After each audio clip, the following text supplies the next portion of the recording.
കർണാടകയിലെ ഷിരൂരിൽ കാണാതായ കോഴിക്കോട് സ്വദേശി അർജുന് വേണ്ടിയുള്ള ഇന്നത്തെ തെരച്ചിൽ അവസാനിപ്പിച്ചു.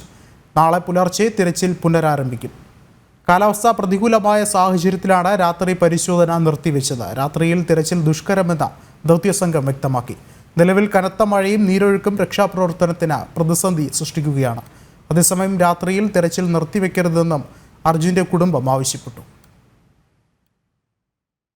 ചെയ്തിട്ട് ഇന്നാണ് അവിടെ തെരച്ചിൽ നടക്കുന്നത്. ഇന്നലെ മെനയാന്നൊക്കെ ജസ്റ്റ് കുറച്ച് മണ്ണ് നീക്കുക എന്നല്ലാതെ വേറെ ഒന്നും സംഭവിച്ചില്ല.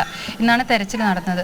അപ്പോൾ അത് നിർത്തുക എന്ന് പറഞ്ഞാൽ ഞങ്ങളെ പ്രതീക്ഷയൊക്കെ അവിടെ ഒരു ജീവൻ അതിൻ്റെ ഉള്ളിലുള്ളതാണ്. അപ്പോൾ ഒരു എത്രയും പെട്ടെന്ന് തന്നെ അത് കണ്ടിന്യൂ ചെയ്യണം. ഞങ്ങൾ റിസ്ക് എടുത്തിട്ട് ആ വിശ്വാസമൊക്കെ നഷ്ടപ്പെടുകയാണ്. വൈകുന്തോറും ഇപ്പം നിർത്തി വെച്ചാൽ ഇനിയിപ്പോൾ നാളെ അവരെപ്പോഴാണ് തുടങ്ങാറില്ല. പ്രതികൂല കാലാവസ്ഥ മൂലം നിർത്തി വെച്ചെന്നാണ് പറയുന്നത്. അല്ലെങ്കിൽ ഇതിലൊക്കെ എക്സ്പെർട്ടുകളായിട്ടുള്ള ഒരുപാട് പേര് ഇപ്പോൾ കേരളത്തിൽ നിന്ന് പോകാനും വില്ലിങ് ആണ്. അവർ ഇപ്പോൾ നേരത്തെയും വിളിച്ചിട്ടുണ്ട് ഫയർ ആൻഡ് റെസ്ക്യൂ. അങ്ങനെ ഓരോ ആളുകളും നമ്മുടെ അടുത്ത് പറയുന്നുണ്ട് ഞങ്ങൾ റെഡിയാണ് അവിടുന്ന്. പക്ഷെ അവിടുന്ന് എങ്ങനെയാ നമുക്കറിയില്ല.